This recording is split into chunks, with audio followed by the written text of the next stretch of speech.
Welcome to tonight's lecture, Insurance Against Total Destruction, East and West German Plans to Save Civilization. Tonight's speaker, Jennifer Allen, is Assistant Professor of Modern German History at Yale University, and she has spent the semester at the Academy as the Berthold Leibinger Fellow. The Berthold Leibinger Stiftung has supported the American Academy since 2006, and I'm very happy that Regine Leibinger is with us today, and her son. And I want to take this opportunity to thank the Leibinger Stiftung, the Leibinger family, and first and foremost Regine for her support and personal engagement over all these years. Thank you.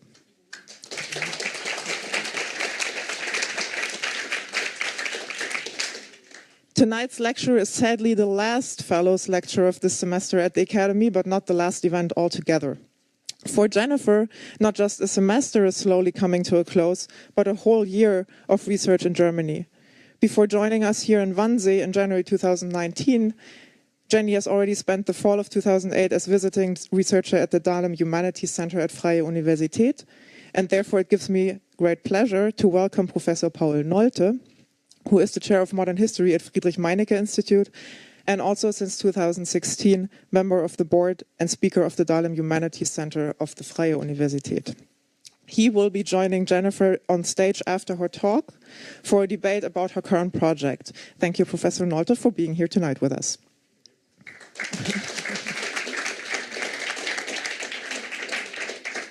Now, let me return to the most important person for tonight, to Jennifer Allen. She has received a BA in Political and Social Thought from the University of Virginia and an MA and PhD in History from the University of California in Berkeley. She completed her PhD in 2015. Her work has been supported by the Center for Holocaust Studies at the Institute for Contemporary History in Munich, the German Academic Exchange Service, the Institute for International, Comparative and Area Studies at the University of California in San Diego, with support from the Thyssen Foundation, the Macmillan Center and the Whitney Humanities Center at Yale University, and the Institutes for European Studies and International Studies at the University of California in Berkeley. Jennifer is a specialist in modern history with a particular interest in late 20th century cultural practices. The project Jenny has been working on at the Academy is a study of post-war efforts in East and in West Germany to save the world. After all, Jenny is asking how humanity could be saved after global destruction. In order to answer this extremely contemporary question, Jenny uses the example of post-war German preparations for disasters and how West and East Germany differed in their respective approaches. While the West focused on cultural heritage, the East assembled genetic data representing Central Europe's biodiversity. Now, cultural heritage and genetic data. The difference couldn't be greater. And these two themes actually, or usually, would not come to mind as belonging together. But Jennifer shows us that this is possible. And for her new approach to cultural history, she received the highest praises from her peer reviewers when applying to the Academy. And I would like to quote a little bit from that. One such reviewer considered Jenny's creativity to be the kind of creativity that would usually be associated with an artist. But apart from being an artist and a historian, Jenny also receives the attribute of being quite old. The quote is the following. Although a scholar at the beginning of her career, Allen writes like a historian and cultural critic with many decades more experience. So in summing up, old would be more wise, and we refer to this as wisdom, but you know. A perfect example of this is her essay entitled Against the 1989-1990 Ending Myth, and the article is currently under review, so you will have to wait a little bit for that. It's out now. So you do not have to wait for it, and you can immediately read it, and Jenny will certainly let us know where we find it later. In summing up, let us give a very warm welcome to Jennifer, the historian, the old and wise cultural critic, as well as the artist.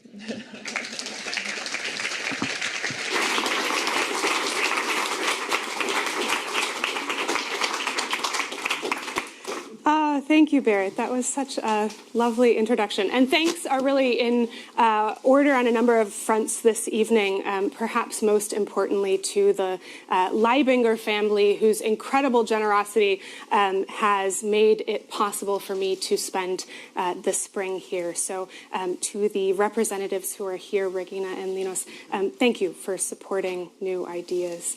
Now, a spring at the Academy would be nothing without the staff here, the staff here is remarkable. They have a kind of inhuman amount of energy and inhuman attention to details, most of which happens behind the scenes. So this event is sort of a carefully choreographed waltz, and it seems inadequate to just offer a thanks, but nonetheless, to the staff who's here, I want to say my strongest thank you.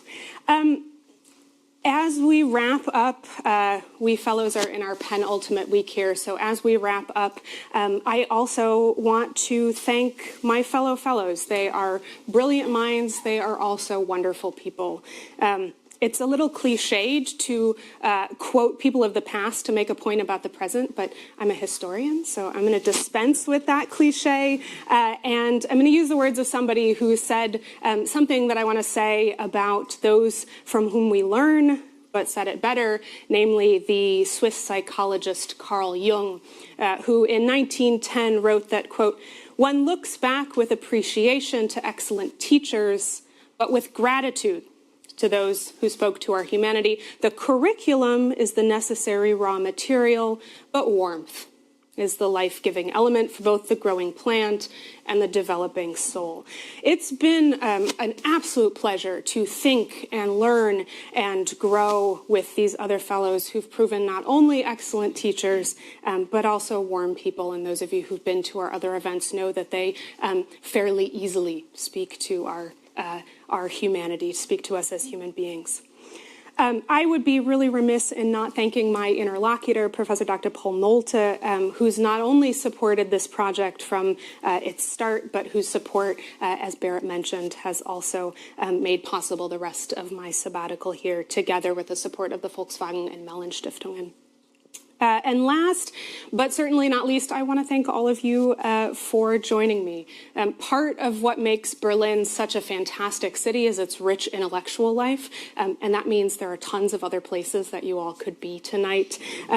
So I'm grateful to all of you that you chose to spend this rather damp, cold May evening here at the Academy for what amounts really to the first presentation of a new book project that I've just begun.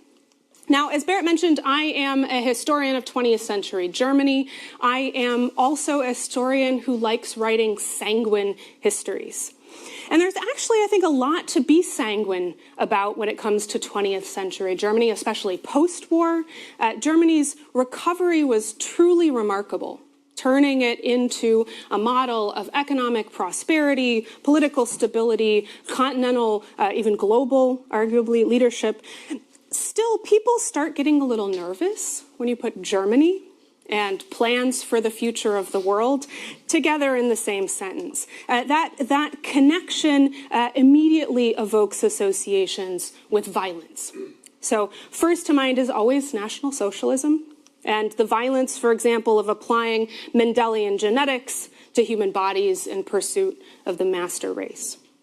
Or the violence to the German landscape of Albert Speer's outlandish urban design project for the so-called world capital of Germania. Now, those willing to look beyond the Nazis, they may nevertheless get hung up on the violent messianism of state socialism in the East, whose pursuit of its plans for a socialist order won it the label of Germany's second dictatorship.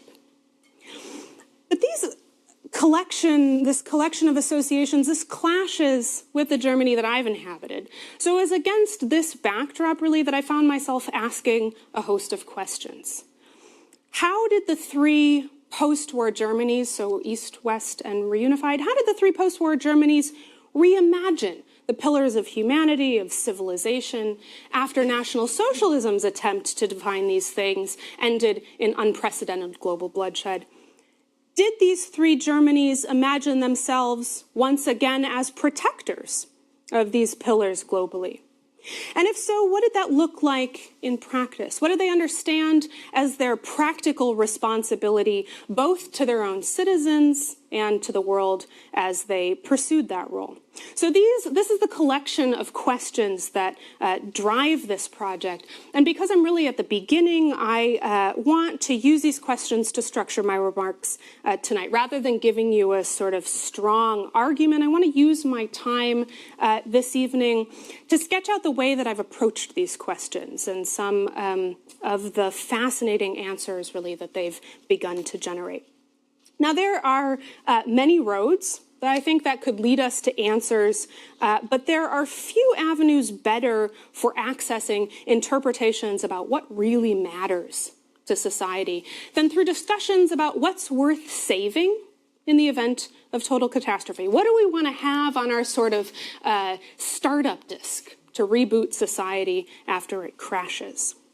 Now, as you might imagine, countless individuals, countless communities have offered their own responses to this question, from authors to philosophers, from local civic protection initiatives, so Zivilschutz, to fanatical doomsday preparation projects whose participants refer to themselves affectionately as preppers.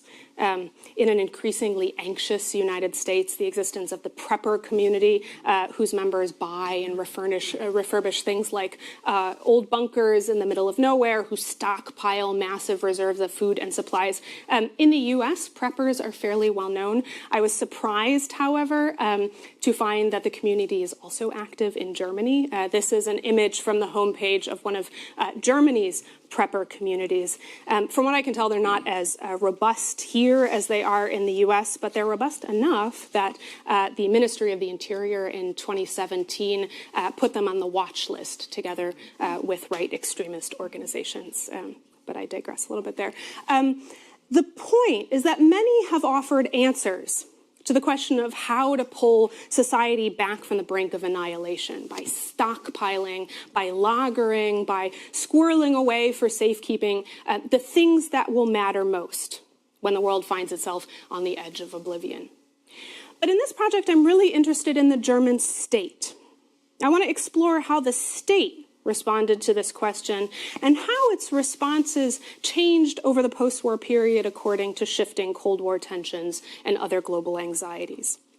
And those global anxieties, they manifested first, of course, as fears of atomic destruction, but then later came to include concerns about climate catastrophe, even Malthusian collapse, demographic collapse. Now, while I am far from being able to give you the argument of the book as a whole, what I want to offer this evening is the claim that this question can't be answered in terms of any of the Germanys independently. Rather, I think it requires that we follow a kind of series of interests entangled between East and West, or what German historians would call Verflechtungsgeschichte, in order to understand how two countries with ostensibly two very different solutions ultimately witnessed the gradual intersection and fusion of their respective solutions as Cold War values and pressures changed. This is no fairy tale, but it is, I think, a remarkably sanguine history about the formation of new value systems and how a constellation of concrete global crises forced the Germanys to translate those values into real practices. It shows how the fallout from one of the worst dictatorships the modern world has seen led to a very different, much more compelling set of values worth going to great lengths, I think, to protect. And I want to start that story in 1954. In 1954, the West German government took its first steps toward offering one answer to the question of what's worth preserving when it signed onto the Hague Convention for the Protection of Cultural Property in the event of armed conflict.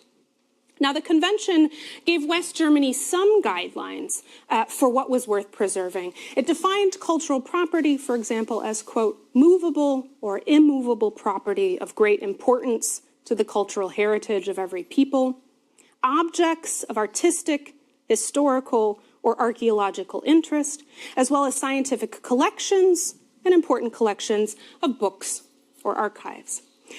but it left up to individual signatories the project of defining precisely which objects counted and how exactly they were to be protected. And I think it's in this sort of weird space of agency, in this peculiar West German response to the Hague Convention, that we can learn a great deal about what the Federal Republic understood to be most central among its contributions to the cultural heritage of every people, both in the present and in the future.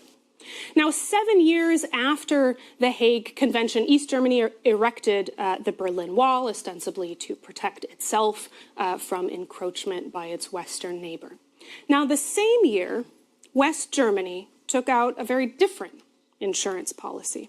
In 1961, a special task force of government officials, scholars, museologists, archivists from the Federal Republic set out about imagining how to salvage the basic building blocks of German culture in case that the originals were lost to war. And at this point, by war, they were, of course, thinking of the possibility of nuclear war. So taking the Hague Convention as their mandate, these preservationists began to stockpile black and white microfilmed copies of the most important pieces of German patrimony. So they copied things like the architectural blueprints to the Cologne Cathedral, the 1648 Peace of Westphalia, the musical scores of Bach, and the 1949 Constitution of the Federal Republic, the Grundgesetz. They also included less celebratory relics, so things like the 1520 Exsurge Domini, which was Pope Leo X's censure of Martin Luther, for example, or the document appointing Hitler chancellor in 1933. So their collection was intended to be wide-ranging. It was intended to be representative of the remarkable kind of texture of German history, neither self-congratulating nor self-flagellating. And this microfilm collection, it grew at a steady pace such that it began to demand new and ultimately more secure storage solutions. So a decade later, in the early 1970s, they relocated it to its permanent resting place, a decommissioned silver mine, buried deep in the mountains in the town of Oberried in Baden-Württemberg, near the French-German border, accessible only via a narrow, winding mountain road. Thus began what has come to be called Germany's Central Recovery Archive, the Zentraler Bergungsort, nicknamed the Barbara-Stollen, the Barbara Tunnel, after St. Barbara of Nicomedean, the patron saint of miners. Fairly soon after German reunification, the Central Recovery Archive assumed responsibility for materials from the former DDR and began to add those to its microfilm collection. And today, this archive falls under the auspices of the Federal Agency for Civic Protection and Catastrophe Assistance, the Bundesamt für Bevölkerungsschutz und Katastrophenhilfe. In the intervening 6 decades, the archive has amassed what I think is just a truly remarkable collection. It clocks in at about 32,000 kilometers worth of microfilm, which, just as a point of reference, is about 80% of the way around the world. And it contains over 1 billion microfilmed images of objects of German cultural heritage. The German government claims that it's the largest digital preservation archive in Europe, and it's effectively become something of a backup archive for the Federal Republic.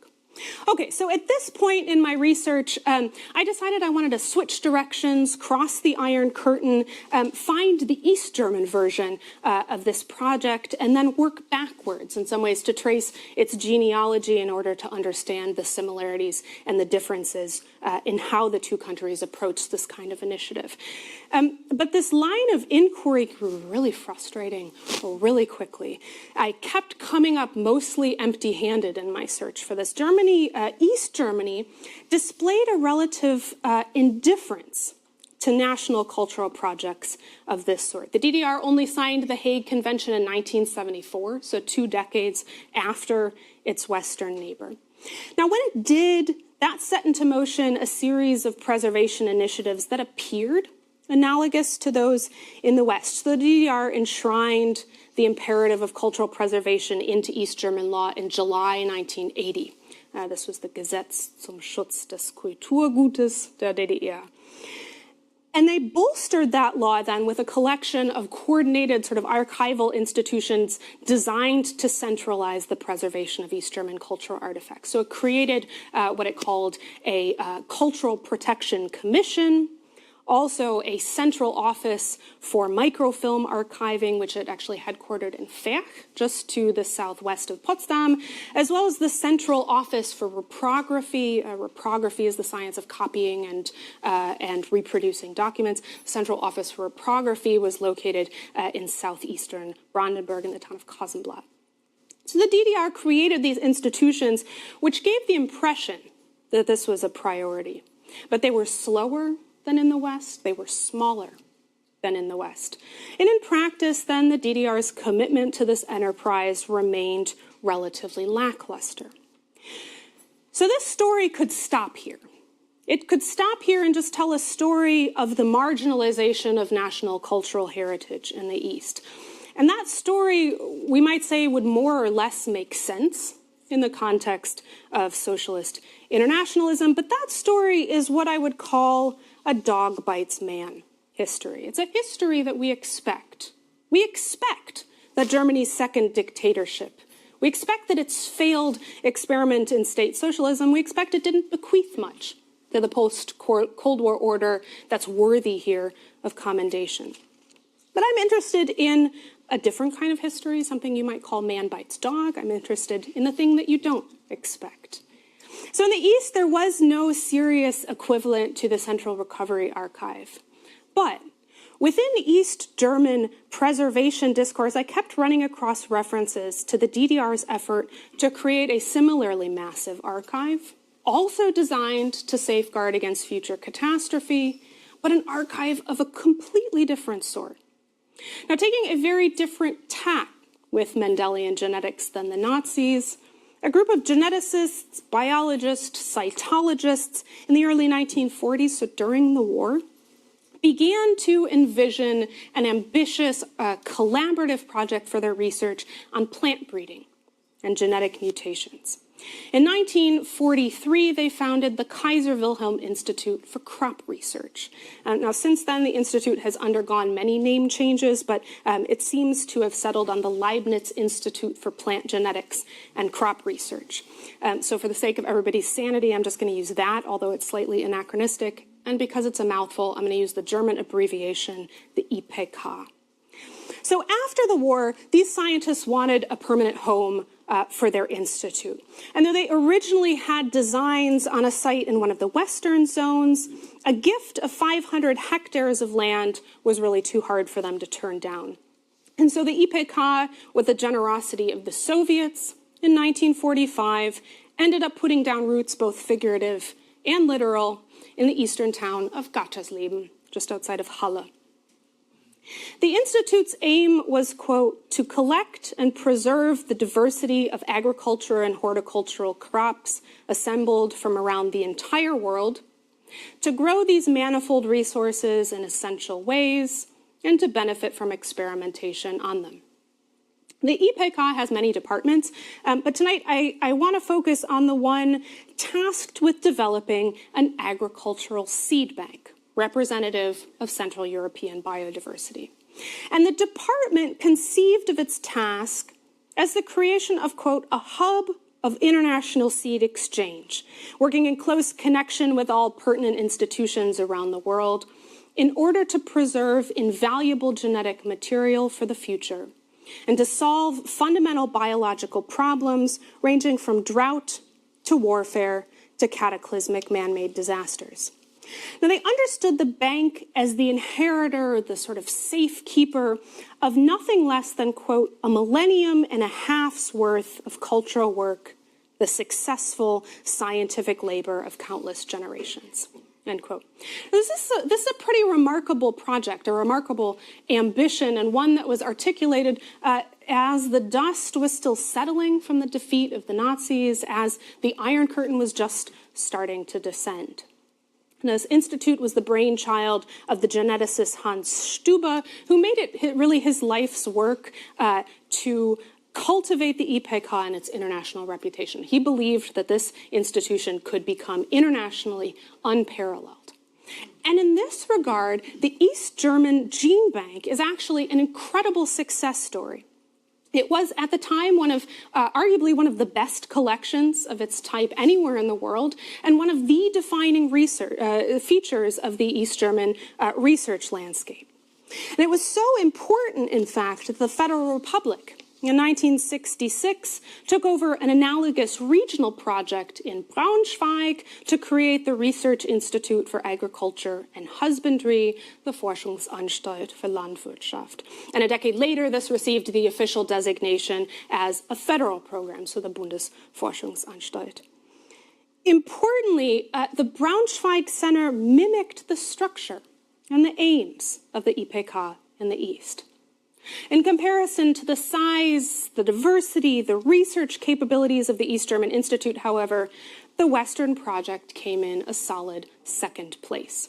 So after reunification, a bit belatedly actually in 2002, the Institute, it was the former East German Institute that absorbed that of the West and internationalized its research really in a way that's only possible in a post-Cold War world. Together, they formed what is called the Federal Central Ex Situ Gene Bank for Agriculture and Horticultural Crop Plants. That is a mouthful. And the mouthful is in some ways, I think, appropriate given its scale, with more than 151,000 samples from more than 3,200 different species. It counts as the largest gene bank of its type in the European Union and among the 10 largest such collections in the world. Now, I find this story compelling in part because it offers a kind of obvious counterpoint to the more common narrative of the West cannibalizing the East, or what the historian Axel Schilt has sort of more gently referred to as Westernization. This East German story is also compelling, though, because it offers a very different answer to the question of what is worth protecting. Now, in this case, rather than cultural heritage, we see an emphasis on agricultural biodiversity, and really here quite early, before that became a kind of environmental principle that was recognized as urgent. And also, incidentally, in a place where the politics of environmentalism often took a back seat. Okay, so now we have two really distinct stories here, very distinct answers to the question of what's worth archiving in the service of the future. And one could easily say that that too is to be expected given the different political projects of each state and their relative position within the international geopolitical arena. In the time that remains, though, this evening, I want to return to the other side of the Iron Curtain and to trace the trajectory of this investment in plant genetics and biodiversity in West Germany. And what we find there, I want to suggest, is what justifies telling these two stories together. This is the answer to Barrett's confusion from earlier. What we see is the development of something like a détente pattern, the gradual cross-pollination, we might say, of these sets of Eastern and Western investments from the mid-1970s onward. It's not only the East which takes on the project of safeguarding objects of cultural heritage in the 1970s. At the same time, also in the 1970s, we see the West really absorb, reabsorb, reinterpret, reframe the project of ensuring agricultural biodiversity.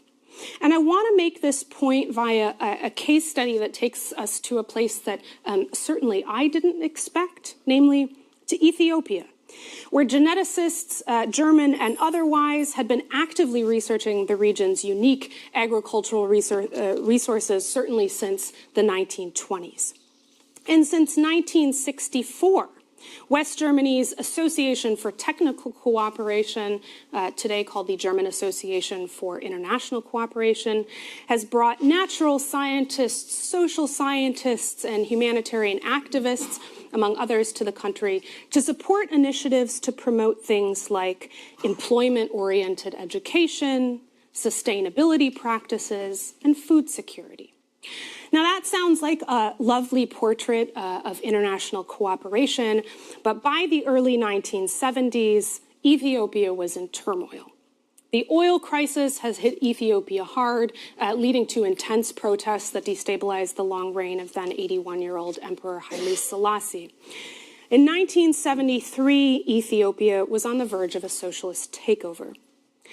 But the plant geneticists that attended the UN's International Technical Conference on Plant Genetic Resources held in Rome that year, they were scientists, not clairvoyants. Their concern was protecting threatened crop species in key agricultural regions around the world. And Ethiopia, which in 1973 had just entered a period of famine, was just about at the top of their list. Now, West Germans had relatively good working relationships with Ethiopians, which the director of West Germany's Research Institute for Agriculture and Husbandry in Braunschweig underscored after he returned from this UN conference.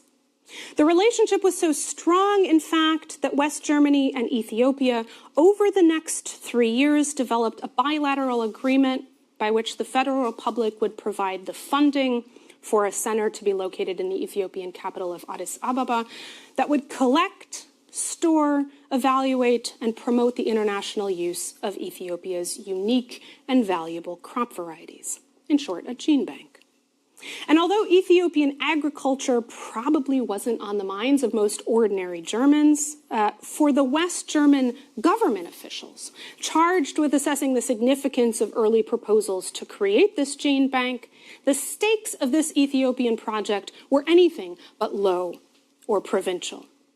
The Federal Minister for Economic Cooperation, for example, argued in 1973, and I'm going to quote a little loosely here, that, quote, modern plant cultivation needs to draw more and more heavily on wild and primitive strains, not only to increase productive capacity, but also to avoid hunger catastrophes brought about by global plant disease. He argued that nothing less than the nutritional base level for a rapidly increasing global population hinged precisely on the success of plant cultivation. Quote, the purpose is the foundation of more agricultural development, both nationally and globally. For this reason, it's of decisive importance for the improvement of the labor market, as well as of economic and social relations in a large number of developing countries. End quote. This, in other words, was a project in service of the future of the world. And on these grounds, the Federal Minister for Economic Cooperation, he rubber-stamped this project in 1973 for funding. Now, a year later, two scientists from the Institute in Braunschweig, they lent their expertise to a kind of detailed write-up assessing the gene bank's scientific and social value. And they acknowledged that this really wasn't the first project of this sort. Previous attempts had been made to develop Ethiopian seed collections, but these were based on different priorities. These past efforts were valuable, they argued, quote, from the perspective of those prior projects, aus der Sicht seiner damaligen Aufgaben. These scientists elaborated, however, that, quote, for the task of plant cultivation for the present, and for the future, these collections are of only limited worth, end quote. Already in the 1970s, then, when the global environmental movement was still in its infancy, West Germans understood the urgency of addressing looming, potentially catastrophic environmental changes that would initiate chain reactions with global and equally catastrophic reverberations. And they understood this gene bank project as safeguarding against that possibility. Elsewhere in this assessment, these two scientists explained that such a gene bank would provide, quote, the raw materials for the insurance of future nourishment. In 1976, the Federal Republic of Germany entered into a formal agreement with the government of Ethiopia to provide scientific expertise, administrative guidance, financial guidance, and funding for the construction of this gene bank, all to the tune of about 3 million marks, which, if my math is correct, is about the equivalent of $6 million today. Between 1976 and 1984, this agreement was prolonged on several occasions, mostly on the account of slower than expected progress. But on the 25th of September, 1980, the Plant Genetic Resources Center Ethiopia was officially christened. Now, it bears pointing out here, I think, that at the time that West Germany and Ethiopia signed their official agreement, Ethiopia had been under communist dictatorial control for 2 years. after the famine, together with the oil crisis and its fallout, resulted in Haile Selassie's ouster. And it remained communist during the entirety of West Germany's active support for the project. And the politics of détente here, especially in the context of a kind of intensifying global humanitarian set of initiatives, this is the same historical moment that produced the massive Live Aid concert, for example. Détente, I think, helps to explain some of this relationship, some aspects which were surprisingly fruitful, but this remains really, to my mind, a kind of strange pairing. As one might expect, this project was not entirely smooth sailing. In 1984, West Germany began wringing its hands over Ethiopia's reluctance to make genetic resources widely available internationally. International cooperation had occupied a really core position among the values that West Germans had used to justify their involvement in this whole enterprise in the first place. Ethiopia, meanwhile, found itself in the midst of another famine, 3 years long and even more catastrophic than the last. And Ethiopia, in this context, became somewhat understandably, increasingly restrictive over its exportation practices for its gene bank's resources. In 1985, one Bundestag member expressed his frustration that neither the seeds themselves nor the fruits of Ethiopia's considerable research on plant genetics and agriculture were being made available to any other countries. And he was frustrated here, he explained, because he genuinely believed in the ability of the gene bank to fuel meaningful global change. He argued that the bank's, quote, practical cooperation with other states could also be used to overcome the political conflicts between them, end quote. He believed that an institution with as narrow a focus as Ethiopia's seed bank could nevertheless play a pivotal role in solving global political crises by helping to address global food crises. And this is an early version of an argument that we see in various guises today, I think. This perspective, though, of this Bundestag member and others is perhaps unsurprising, really, among West Germans in the mid-1980s, for whom the aesthetics of starvation were by that point all too familiar. By the 1980s, West Germany had, of course, entered a new heyday of Holocaust discourse. This was the era of the miniseries Holocaust, the era of the documentary film Shoah, and also the moment of the famous Historikerstreit, when historians duked it out very publicly in newspapers over the status of Holocaust education in Germany. Now, not everyone was sympathetic towards starving Ethiopians. An article in Der Spiegel from November 1984 reports critically of the kind of surprising callousness of some Western global leaders toward the famine. One who's identified only as a European diplomat in the article is quoted as saying, "Just let 6 million die." And of course, that's an incredibly loaded number to use. Just quote, "Just let 6 million die. That's more humane than letting 50 million starve in another 20 years. And here we find a really only thinly veiled critique of the effects of misplaced priorities of communist governments and the people that support them. In this case, if anything that he was saying was unclear, he elaborated by saying, quote, "In any case, the Russians could have sent something besides weapons to Ethiopia." That was, of course, a hard pill for many of the more humanitarian among West Germans to swallow, a harder pill to swallow for whom starving Ethiopians bore an unacceptable resemblance to the, quote, "living skeletons of the concentration camps of Majdanek or Bergen-Belsen in 1945. And that's also a quote from the same Spiegel article. To help address the famine crisis in this kind of hamstrung country, so recognized as a beggar in the Eastern Bloc, but seen as a kind of pariah in the West, the kind of intervention that the gene bank proposed to offer then became a different, but still a clearly germane application of the post-war sort of moral political mantra, Nie wieder Auschwitz, never again Auschwitz.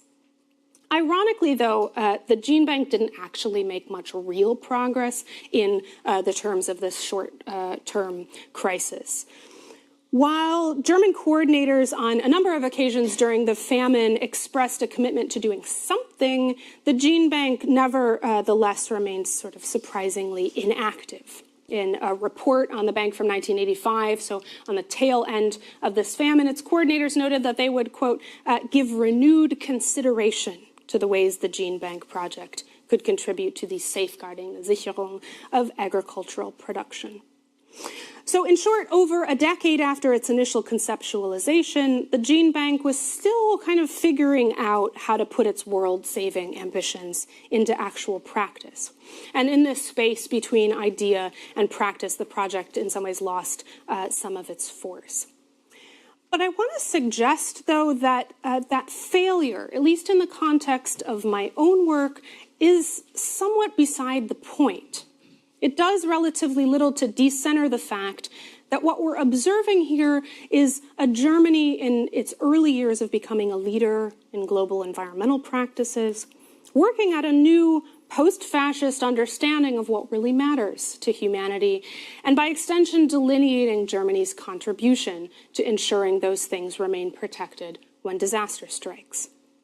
The year Ethiopia and Germany officially entered into agreement to create the Plant Genetics Resource Center Ethiopia in 1976, that same year, the 10-year-old International Covenant on Economic, Social, and Cultural Rights went into effect.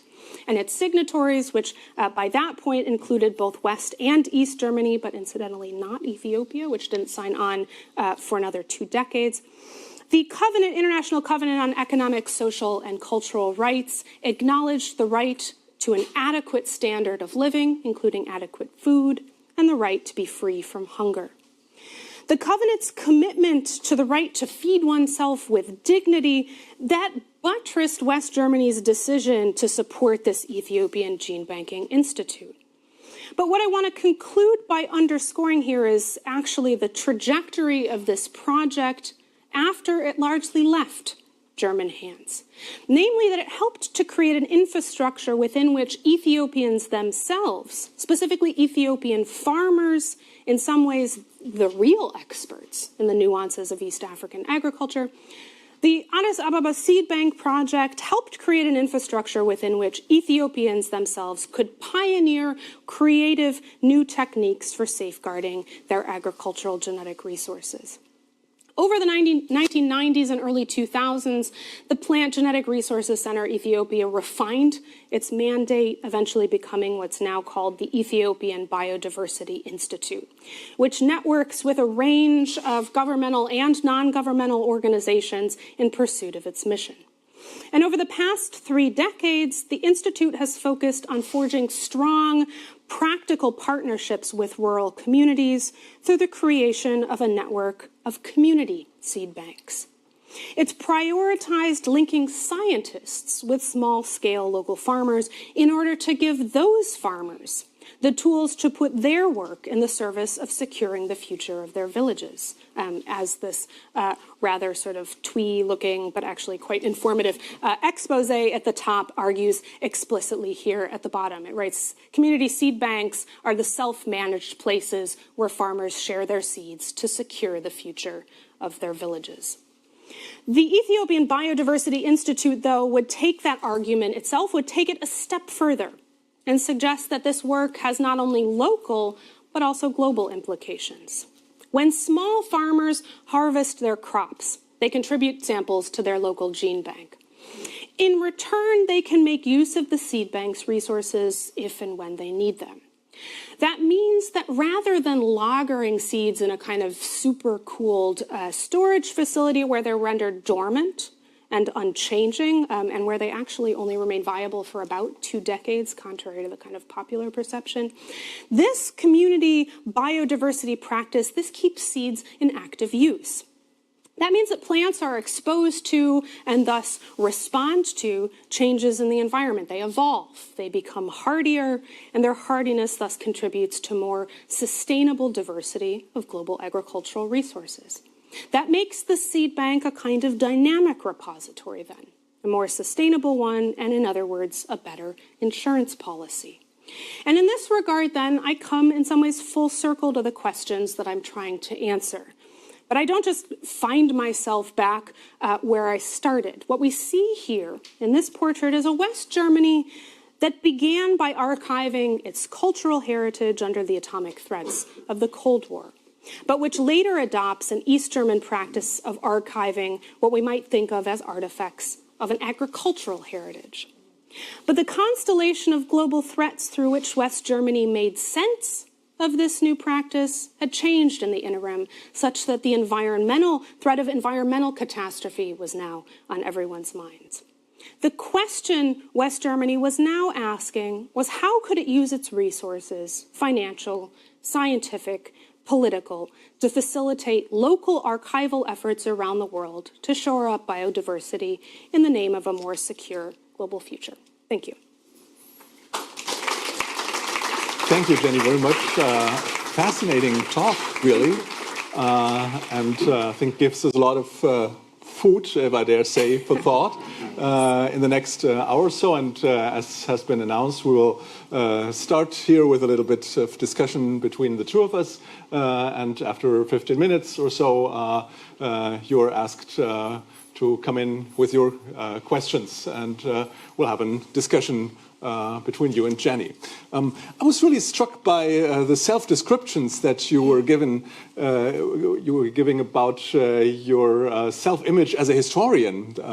You like to write sanguine histories. Well, that seems to make sense and fit with the description that your reviewers have given early on about the old and wise woman, but also the man bites dog story. So we've seen a lot of dog bites men. But how about the sanguinity, really? I mean, I have the feeling that this is a story that is in many ways a disruptive story, a story of disruption, and not so much a story of sanguinity, and a story also that connects, although you didn't make the point very explicit, that connects very much to today's experiences in cultural heritage, in biological, genetical heritage, in discussions about biodiversity that we have.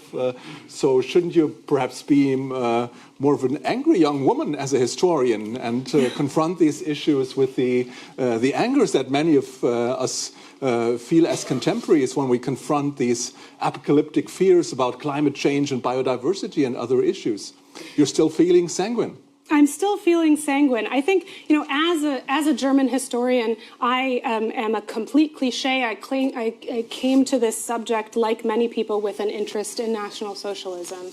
And I think that primes many German historians to take a kind of bleak view of Germany's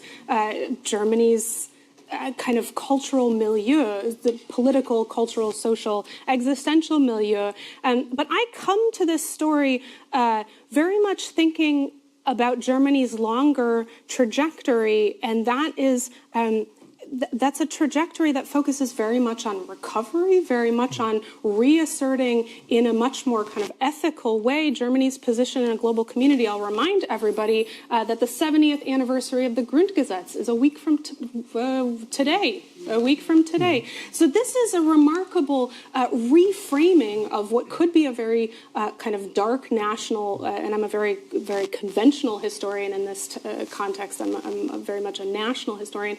But thinking in those terms, it makes it very difficult to approach this with a kind of, with dark lenses on. Of course, the apocalyptic undertones, the fear of first atomic destruction, and now, and we see this, we're living this moment very much now, the fear of environmental catastrophe was in the background, very present in the background of this project. But to me, this is a story about creativity. This is a story about people thinking in exciting ways that don't have, and especially where the story ends with the community seed bankers, isn't just something that unfolds in the Bundestag, but rather is in control of more normal people. And that's a really uplifting story to me. So everywhere in my work, my first book was about utopia, so that will give you some sense of how I got to this project, is very much inflected with a kind of optimism that's hard to ignore.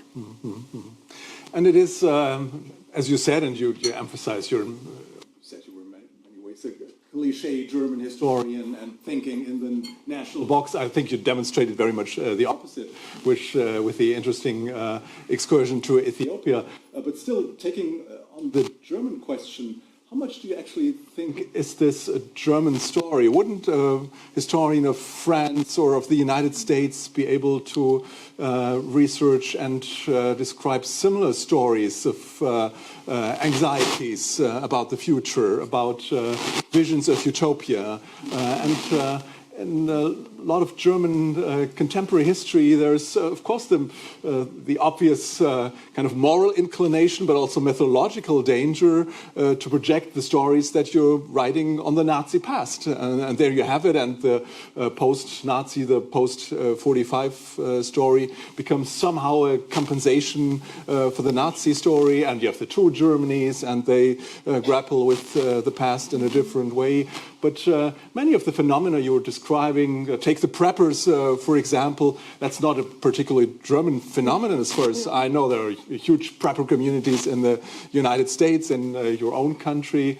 So to what degree is that a German story still, or how can we make a point about the Nazi past, moral guilt, and other things being central to the story that you're describing? Or is it just not the story of a socialist country, a Western country, grappling with problems that occurred in the 1950s, 60s, 70s? Mm-hmm. So I really like this question, and I think historians can apply the same question to much of their work, is to what degree, so there are a number of questions and I'll try to pull them out of it, but to what degree is this a German story? I approach that in two different ways. One, I think, and you made this point and I tried to develop this in my talk, that Germany comes to these questions with a peculiar angle, namely its position vis-a-vis National Socialism. Germany wants to begin to find new answers to, what the question of pillars of humanity, I think remains central after the war, and Germany has to recalibrate its answers to that question. And that context in which Germany reconsiders what's worth protecting and how to go about doing that is absolutely, cannot strip that away from National Socialism. Does that mean, though, that the story can't be approached internationally? Absolutely not. I mean, I think about the project of history very much. I'm a Habermasian in this context. History is dialogic. We write wanting to have, in some ways, the last say. But at the end of the day, our projects are conversations with one another. And I think this project very much attempts to in some ways contribute to a dialogue about what it means to plan for destruction. And I've talked with a number of colleagues, Jared Farmer, who spoke last week, who drew my attention to the fact that the Mormons have a massive, also mountain-based archive of millions of genealogical data, Granite Mountain, in a very different, I'm not an Americanist, but I'll keep this in the US context.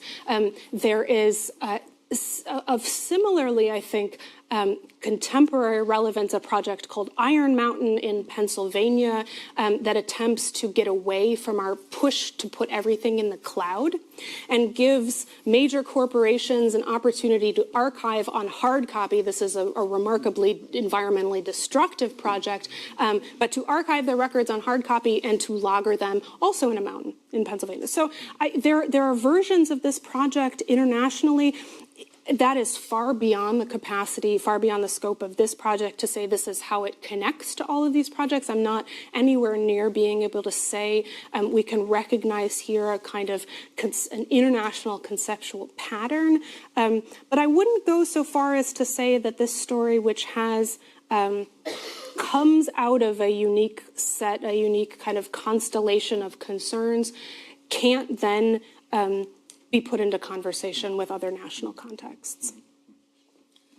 Another question, obviously, is the interesting connection that you make between the cultural heritage, the assemblage of cultural heritage, and the cultural archives in West Germany, and the biological, genetical collection of material in the GDR, and later with West German support in Ethiopia.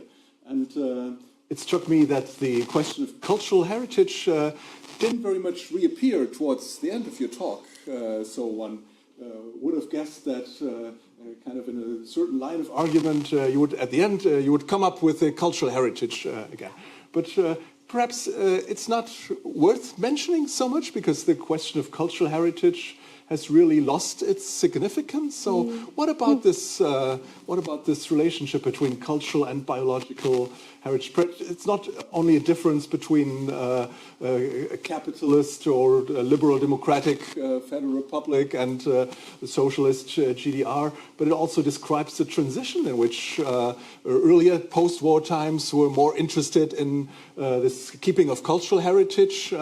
And since, of course, well, perhaps the GDR was a pioneer indeed in that sense and similar efforts. But of course, since the 1970s, we've seen this massive, ecological revolution in the cultural sense, ecological revolution in the cultural sense. And we think about heritage much more in environmental and biological terms than in cultural terms. So don't we care as much as we, as societies, as we did 2 generations ago about cultural heritage? Thank you. It's a question that I'm still wrestling with, in part because I haven't gotten, in some ways, to the sources that deal with the kind of cultural heritage story in the East. And it's also not clear how we start to see the Federal Republic fill in those gaps after reunification. One of the points that we had talked about earlier, though, that you drew my attention to, which is in some ways obvious, the German for the International Institute for Crop Research, Kulturpflanzenforschung. So already culture is integrated into this kind of agricultural discourse anyway, and I haven't really pulled out what that is. But, when you think, let's think on a kind of mundane level about food. What is one of the most culturally inflected things? It's the things that we eat. And so, I do think there is a way that in this in this kind of environmental, both revolutionary environmental moment as well as environmental moment of crisis, when we come to place increasing cultural weight on those environmental contexts, and I think Germany is an excellent example that weaves together the cultural and the environmental, and we only need look at the way Germans interact with nature. If you were here last week for Jared's presentation, you saw that very clearly. So I don't quite know how to weave those two back together. I do think that the question, and of course in Germany as well, Kultur has a kind of weight that it doesn't have in the English, and so I need to untangle how I want to think about those concepts. I would be reluctant, though, in the context of this Ethiopian project, to let go of that entirely. There's still something. I think, in short, what we're seeing is a kind of transformation of cultural considerations in terms of an environmental rhetoric. So it's all being filtered through this new lens. So we're not losing culture entirely. It's being reframed. Yeah. Or in the end, culture may not be lost, but indeed, as you suggest, culture may be more central as a concept, because in this collection of gene banks and seed banks and everything. Of course, and we look at Ethiopia in the times and situations that you've described, the survival of population is, of course, an important goal. But on the other hand, then there is this notion of Kulturpflanze, or think of how Germans are now discussing the bees and their apparent Aussterben, and so in that sense, one might say, isn't it more a question of taking care for ourselves, and that's culture, taking care we're taking care for ourselves rather than for anyone in the future, because we're interested in the bees, not because future generations should have them, because they're culturally important to us, and they evoke romantic images to us and our children. So it's very much a cultural question, and not so much perhaps a biological one, or one that is central for the survival of humankind, as we often stylize it.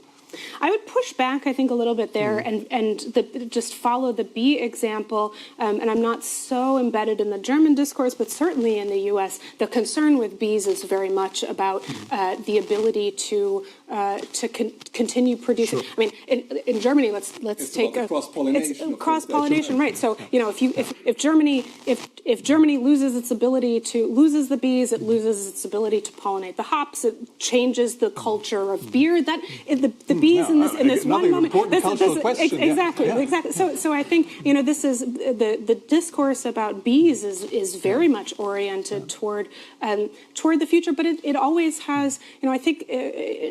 Environmental conservation discourse always has one foot in the present. There's a recognition that we can do something. And this is a discourse of empowerment. We have the ability to do something now. In fact, we have the urgent need to do something now. And I think we're trying to work out where our empowerment ends, where our capacity for change ends, and where this needs to take larger forms. If you were here for George's presentation on carbon taxing earlier this semester, you got a very different take. But this is still very much what the kind of examples that I'm describing are people who have refused to relinquish some sense of control over their environmental future. And perhaps as a last question in the round that we're having here between us, perhaps you concentrate so much on the question of insurance and the attempts at insuring societies against destruction. And I was wondering whether it would be worth looking more at the actual anxieties that are driving people in these conflicts, and the changing imaginations of what catastrophe would actually look like. So there's this storage depot in Baden-Württemberg and the Gartershaus in Jeanband, but what kind of scenario of catastrophe is behind these collections that would make it important in the first place to have these collections? And is that a question that you're also following, the question of imaginations of catastrophe and also perhaps a vision of post-catastrophic societies? Because the question is might be interesting how people envisage the use of post-catastrophic societies of the survivors. What should they actually do with these materials? Yeah, would they go into the mine and recover an architectural drawing of the Cologne Cathedral? And next, what next, actually? Yeah. So were there actually any scenarios behind that? It remains to be seen whether there is actually a microfilm reading machine in the microfilm archive. This is one of the driving questions. I think this is a really fascinating question. In some ways, it would take me in a slightly different direction than the project, and I want to suggest one that there's sufficient historiography and beyond historiography, plenty of novelists, plenty of philosophers, plenty of economists have thought much more deeply about this question of what happens after the atomic bomb, what happens after climate catastrophe and ecological collapse, and I think to consolidate all of those visions actually sounds like a very interesting project, but is slightly separate from what I'm doing. But in some ways, I think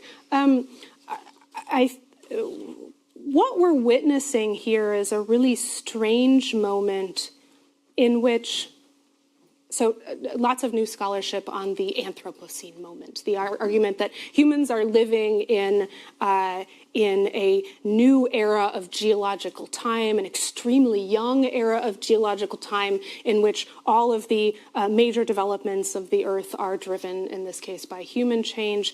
I think it's curious that in this Anthropocene moment, and the East German story doesn't quite fit this, but in the West, precisely the things that West Germans were archiving were those things that led to the Anthropocene and its own sort of suicidal tendencies. So I haven't really unpacked the question of how we make sense of that, but I really do think the question of what precisely we're ensuring is in fact central to the project. It's insurance always has an insured body behind the policy, and that's the thing that I want to get at. I want to get at the kind of silhouette of West Germany, East Germany, and reunify that each of these projects allow us to see that we can't see just by looking sort of at political history, at policy.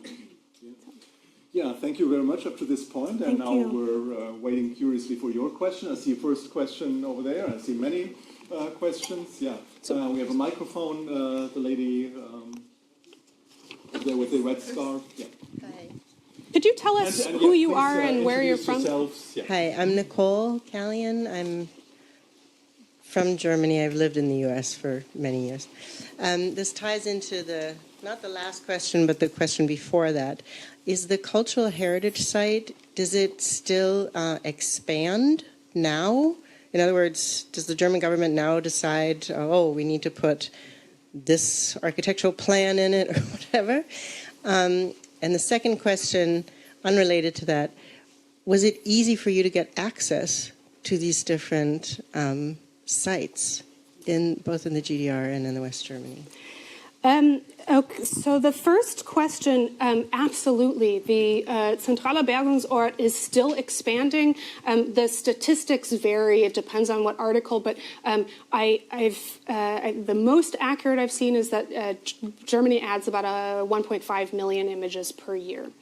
So this is continuing to grow. As materials are added to archives, they're also, it's unclear to me what the precise relationship between the primary archive and the kind of backup archive is, but it's very much still growing, and it's very much still microfilmed, which is, I think, an interesting point in this age of digitalization. That's clearly a very conscious decision, although I haven't read all of that's under Schutzfrist, which I was discussing with some of you. Schutzfrist is 30 years, and so there are a lot of materials that I haven't gotten access to, most recent materials haven't gotten access to yet. But yes, it's still expanding. As for access, access is highly regulated to the mine for obvious reasons. I'm hoping that my scholarly credentials will help grease those wheels, and at some point I'll get in, but haven't initiated that conversation yet. But the Gatersleben is a massive scientific complex, and I don't know if it's not the sort of scientific complex that's open to the public, but it is much more accessible than, it's no secret. Whether they let people into their seed bank, that's another question, but the institute itself is open. Yeah. Yeah. There was, I think you raised your hand. Yes. There. Thank you. I'm Gautam Chakrabarti. I work on the cultural Cold War between the Eastern Bloc and Afro-Asian countries in the LMU Munich. We should talk more. Thank you. I hope to. My question, My question deals with the conflation, as Professor Norton, you both pointed out, between cultural Cold War cultural diplomacy initiatives and food security initiatives, or in general scientific and technology aid to Afro-Asian countries. Now, an interesting thing that happens in the DDR is, for example, Fritz Benowitz in the Berliner Ensemble, who is sent by the DDR on missions, pedagogic missions to India, to some other countries, but he went 6 times to India. And what happens is he's instrumental in training theater directors and practitioners, performance artists, who then collaborate in setting up cultural spaces in rural Karnataka, amongst other places. There's a very functional place called in one of Karnataka's villages. Along with that, there are also environmental activism networks which are functioning. Food security. One, I'm sure you would know Navadanya by Vandana Shiva, the seed scientist and seed activist. And what happens is the East Germans, at least, with Soviet backing, create this infrastructure combining cultural activism, cultural pedagogy, and also scientific and technological aid and scientific and technological activism. The Rockefeller Foundation or the Ford Foundation, I'm confused. This is not my sub-project. So. Come to your question, please. Sure. Yep. So, I'm sorry. So the question is, would you say that within Cold War cultural diplomacy, there was, in both the West and the East, this possibility of fusing cultural policy with quote-unquote hardcore scientific and technological aid. Thank you. Yeah, that's it's a really, I think, an interesting question. And I think, did you say you're a historian? Or you? Cultural historian. Okay. So in some ways, my answer to that question would be to fall back on my discipline and to say that without being deep into this project, my sense is that it would evolve over the course of the Cold War period. And in terms of the IPK itself, it's very much an internal, sort of inwardly oriented organization in its first couple of decades. It's also, I didn't have time to talk about this extensively, but there's, the East German geneticists are rubbing up against a really difficult set of Soviet scientific context. Lysenko, the geneticists in East Germany are fighting basically against pseudoscience, and so they're far from wanting to engage internationally. What happens over the course of the Cold War with the IPK, I do not know. I don't know if they have this kind of international outreach, and I don't know the degree to which the DDR, sort of as a government enterprise, turns to them as experts to send abroad. But we do, certainly in the West, and this story also remains to be told, again, the kind of cultural heritage, I'm at the beginning of that narrative. I would be suspicious if West Germany starts exporting its practices to archive cultural heritage. I think that would be a very sticky subject. But I definitely see, the Ethiopian project is very much in line with what you're describing. And so my sense is that perhaps as kind of humanitarian initiatives gain international steam, that's a kind of trend, the fusion, as you described it, of a kind of cultural practice and a more sort of policy-oriented practice, perhaps together with a kind of pedagogical practice or infrastructural pedagogical practice, that you see the fusion of these things. My suspicion is that it develops over time. Yeah. Mm-hmm. Gentleman next to the mantelpiece is next. Thank you. We have an interesting cultural phenomenon coming up in about 9 days. My name is Ned Wiley. I'm a longtime resident of Berlin. In 9 days, we have a European parliamentary election. So my wife asked me this morning, coincidentally, are genetically modified products illegal in Europe? I had to confess my ignorance. I know they're very controversial. But you touched on a number of areas in this talk about things being seed banks or gene banks or plant research or gene research. And they're very different things. And I guess the question, as you go back to looking at the Nuremberg racial laws and the heritage of eugenics and things like that, there's sort of a stain that was put in the German culture for that. And the question is whether or not that genetic modification reluctance is something that carries over, or how would you interpret that in the... Oh, that's a good question. Certainly, the geneticists in the East in the early post-war period were very careful. So not only are they're straddling this kind of complicated Nazi relation to Mendelian genetics, they're also again straddling Lysenkoism and trying to figure out basically what.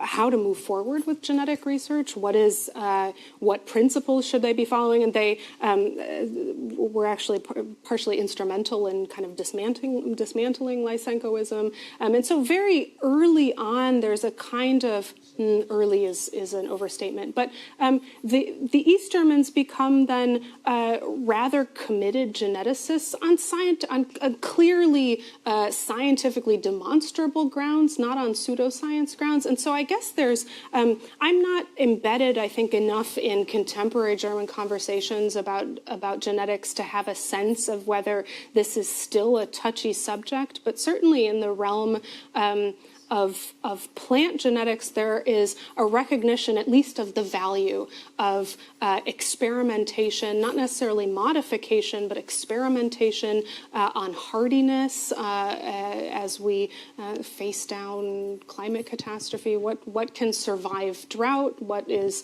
flood hardy, these kinds of things.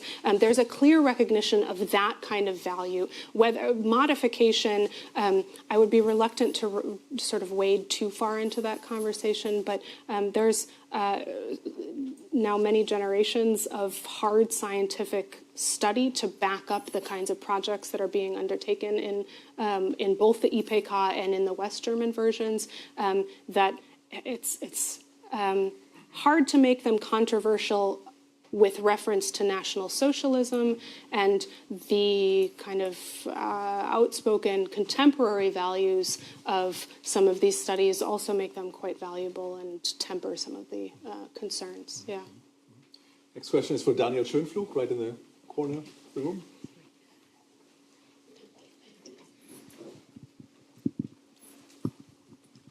Thank you for a fascinating talk. Coming back to the origin from where you started, so the law for cultural protection. In that context, of course, it's directed towards the huge spoliations of war that had happened just before, and not directed at atomic war, and also at real objects in museums and churches, more than on microfilm copies. And out of that law came the Deutsches Zentrum für Kulturgutschutz, which still exists until today, where the mission mainly is to catalog those cultural goods of Germany that had been lost during the wars, and those that Germany had taken, and to make claims and to answer to claims. And this seems to be the core activity that followed from the law in the heart of an institution that was dear, which was a strongly, very conventional and very national enterprise that now has a new sense with the debate on colonial provenances of German collections. So it seems to me that there's a core of a more conventional and more national story in the middle of what you're telling, and it's important to relate that to the very interesting elements that you've been adding to it. Yeah, I'll just respond briefly by saying that you're absolutely right, and I think Paul asked me earlier about the kind of international implications of this narrative. That kind of the genealogy of that story is one way to take this in an international. There are many countries that respond effectively in similar ways, and I haven't. I'm still figuring out how to tell that story as well. But you're absolutely right. I think in some ways, part of what drives this project is, and you said this yourself, this is a fairly conventional response to an understandable concern. The Zentraler Bergungsort that's the weird version, and so in some ways, I think the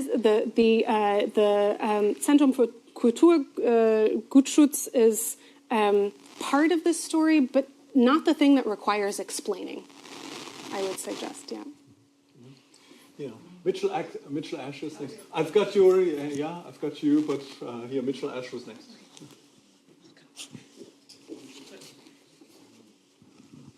Thank you. One remark and then my question. I agree with Professor Nolte that what you're actually doing sounds like transnational history rather than only German history, but that's just my take on what you've been saying. The question is about what you just mentioned when you talked about straddling Lysenkoism and dealing with pseudoscience. Stubbe, there's a heroic tale about Hans Stubbe, having gone to Walter Ulbricht in 1954 and having told him that Lysenko's experiments had been tried in Gottesleben and that they didn't work, and that therefore they should think twice about buying into Lysenkoism. That's the heroic tale. There is some basis for it, but my question isn't really about the tale. It's about its traces in the period you're looking at. Is there, Lysenko, calling it pseudoscience is perhaps maybe not sufficient. Lysenkoism is about an ideology of the what the Germans would call Machbarkeit, yeah, the technological creation and planability of agricultural production. That's what Lysenkoism is about. He claimed he could provide a scientific basis for the Stalinist planned economy. If it doesn't work, you need another basis if you're going to keep on having planned economies. What did Stubbe and his colleagues have to say about that issue? Yeah, to your first point about transnational, you're absolutely right. This is a transnational project. I think I wanted to be clear. There's so much attempt, I think, to force transnationalism, not just in history, but in many different fields. And I kind of stumbled headfirst into the transnational element. I think you're right, but that wasn't the intention. So just to be clear about, I'm aware that this has transnational and international global implications. As far as the East German scientists' relationship to planned economies, it's a very complicated one, as you already identified. And also the set of allegiances, and I'm still trying to pull these out from the sources. It's not always clear. It's not always clear who is a committed socialist and who is putting on sort of a good face in order to continue to ensure funding. And so, in some ways, you know, scientists at the IPK were remarkably deft at framing their projects in ways that made them palatable to the Soviet Union, but actually gave them a remarkable amount of intellectual freedom. So this wasn't the institute. There were some aspects that were controlled by Soviet desires, but in some ways they managed to kind of carve space for themselves to do what they wanted to do what they needed to do. So this wasn't. I would be very reluctant to frame this project as they were beneficiaries of the Soviet desire to emphasize, to shore up its agricultural production, but they were not. That set of principles wasn't dictating the kind of totality of their scientific experiments. We're drawing to close, but there are two more questions in the very back of the room. Yeah, Frank Busch and the woman, I think, behind. I can't see your face, but I saw your hand going up. And my suggestion is we take these two questions in a row, and then you have a chance for a final answer. Yeah, good. Hi, I stand so I can see you.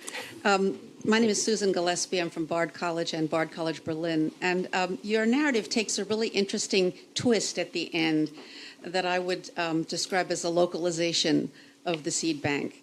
And I wonder to what extent the German experts were supportive of this or involved in this, and whether there's been any consideration of doing anything similar elsewhere, giving it back to the farmers for them to experiment with, Yeah. as you put it. Great. And the gentleman just in front of you, Frank Busch. Thank you. Frank Busch, historian from Potsdam. This was really fascinating. I've got two questions. The first one is concerning the cultural heritage. While the Germans put their national culture in a dark bunker in the Black Forest, the Americans are putting the culture of the world into the sky, into space, on a golden record with Voyager 1 in the same year in 1977. So if he compares this golden record in the sky with this bunker, what can you learn from that? So on the one hand side, like, there is popular culture. There's not only Mozart and Beethoven, but there's Chuck Berry on it, going to the space for the aliens. There's sound in the air. There's Kurt Waldheim and Jimmy Carter on it.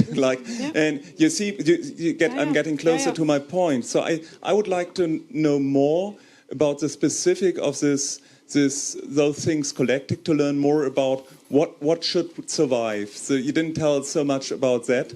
So is any kind of popular culture coming into the Barbara Stollen? So I'm not aware of that, and the fact that it's only black and white copies after 2010 coming there also is a bit darker than the golden record. And a really brief point as a second thing, I like the combination between cultural heritage and biological heritage, but if we think about German Germany in the 20th century and 21st century, there's something lacking, and that's technological innovation. German engineers building constructions, chemistry factories, power plants, or whatever. So if we think of a future after atomic disaster, it would be helpful to have construction plans for all that would make Germany successful. So is this missing in this story? Great. Thank you. These are all fantastic questions. So I'll try to answer these abridged, and then I'll be out mingling to follow up. So apropos localization, that's absolutely right. This is a push to in some ways to take a project that was deeply and in some ways essentially central and turn it into a decentralized project. And I'm particularly attuned to that. My first book was about decentralized, things like decentralized monuments. Renate Stee and Friedrich Schnack are right here in the front. And so I'm attuned to kind of this decentralizing tendency, which you really see crop up beginning in the 1970s. This wasn't my intention to map these narratives on top of one another. Are Germans... in some ways, there are two levels of two registers to your question. Are Germans, to what degree are Germans involved in this process, and are Germans doing the same thing elsewhere? Now, from what I can understand, Germany distances itself from the Ethiopian project beginning sometime over the 90s. And in some ways, this is, from what I can tell, an Ethiopian innovation, this version of the seed bank, which uses the community infrastructure in order to buttress the project as a whole. And so it's unclear to me the degree to which that impulse in particular is coming from Germans. What I will point out, and I didn't have a chance to talk about this in the talk itself, but Germans are also, there's another kind of, Germans are West Germans, rather than looking at home as their kind of site or inspiration for their gene bank, really orient their perspective internationally. And I think that's the core of this kind of second part of this story. But in tandem with this Ethiopian seed bank, they also create one in Costa Rica. And so figuring out the two different kind of versions of these projects, I think, is how I'll answer your question. But I haven't gone through the Costa Rican material yet, and so I'm not sure kind of what direction that takes, if it's akin to the Ethiopian case study.